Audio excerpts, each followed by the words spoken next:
Well, hello everybody, and welcome back to another installment of Mr. Eric Reads live from my truck. Today we have Nicholas Oldland's Hockey in the Wild. So sit back, relax, and enjoy this tale right here on the Thursday edition of Mr. Eric Reads. One particularly cold day, the beaver was getting ready for his morning dip in the lake.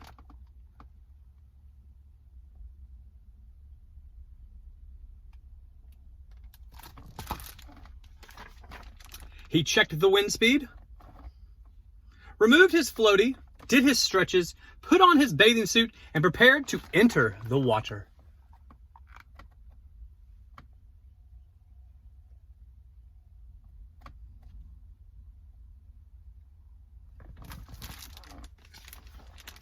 Except the water wasn't water.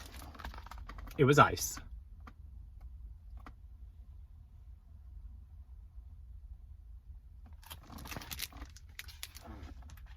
The beaver quickly called his friends to tell them the news. Lights up! The lake is frozen! Tell Beaver I'm sleeping. But the bear and the moose ran down to the lake, and they all jumped on the ice.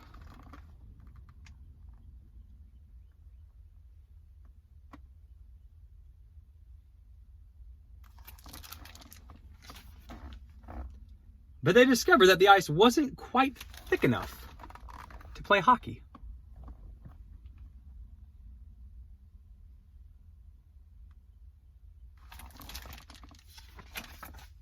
Determined to play, the next morning they returned to the lake better prepared.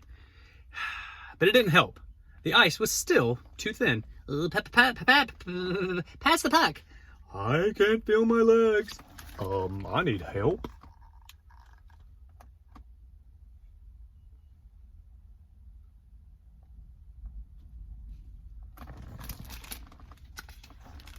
Waiting for the lake to freeze seemed impossible. They tried to take their minds off of hockey, but it was very difficult. They practiced competitive napping. There, you win! They spent countless hours singing karaoke. My home is where the ice is. And they made lots of comfort food and stared at the thermometer, waiting for the temperature to drop.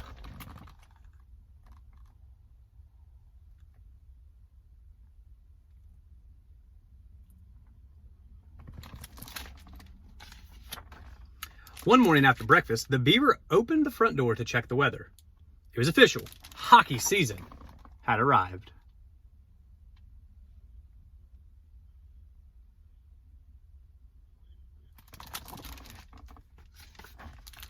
The beaver went to tell the bear and the moose the news, but after a long off-season, they were no longer in shape to play hockey.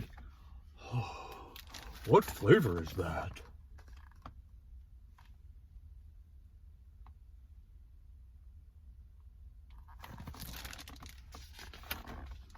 They had a lot of work to do. They began with an intense 5-day workout, ate kale for breakfast, lunch, and dinner, showered and sharpened their skates. Finally fit, confident, and prepared, they headed to the lake.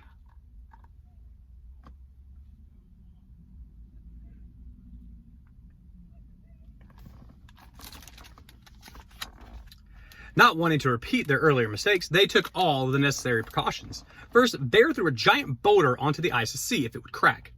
Next, the beaver measured the thickness of the ice.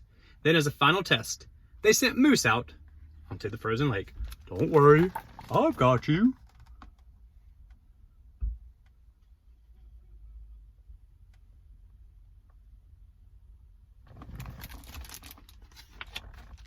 And the ice held strong.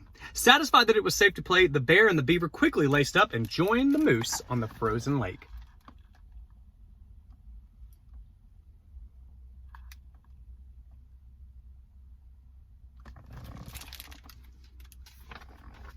Game on. The bear, the moose, and the beaver played fast and wild. They shot, glided, tripped, flipped, and sometimes crashed.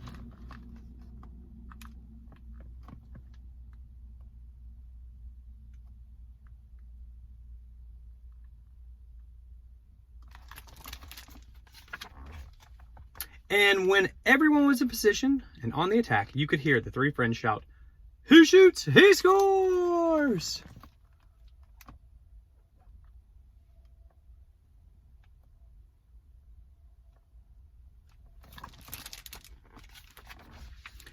As the sun set and the stars filled the sky, the bear, the moose, and the beaver kept on playing. It seemed like nothing could stop them now. Well, except for the spring thaw. But that was a long way off. The end. That was Nicholas Oldland's Hockey in the Wild right here on the Thursday edition of Mr. Eric Reads. I hope you enjoyed that story and every story. Obviously, come back again tomorrow because I'm going to have another tale for you. Yeah, let's see what else. What's important? Be kind. As Delaney and Barrett would say, stay humble and kind. Please, guys, practice safety. Stay healthy. Wash your hands. Practice kindness in everything that you do. And please, read a book every day. So until tomorrow, Mr. Eric, signing off.